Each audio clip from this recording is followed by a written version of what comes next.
সেই জন্য আপনাকে যদি কেউ জিজ্ঞেস করে এই জমিন আসমানে যা দেখা যায় নিয়ামত কার, আপনি বলবেন আল্লাহর।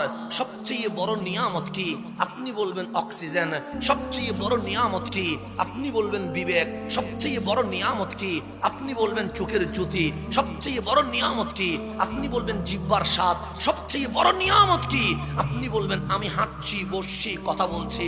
কিন্তু মালিকের কোরআন বলেন মাওলা সবচেয়ে বড় এহসান কি? আল্লাহ বলে সূর্য তো বড় এহসান নয়, চাঁদ তো বড় এহসান নয়, তোমার বিবেক তো বড় এহসান নয়, তোমার হাত তো বড় এহসান নয়, তো সবচেয়ে বড় এহসান কি?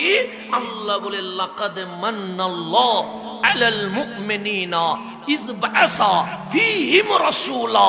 সবচেয়ে বড় নিয়ামত হচ্ছে আমি আল্লাহ তোমাদের মাঝে আমার দয়াল নবী রাহমাতুল লিল আলামিনকে দিয়ে দিয়েছে। এটার চেয়ে বড় নিয়ামত এই জমিনে আর নাই। তাহলে প্রথম নিয়ামত কি? রহমতুল লিল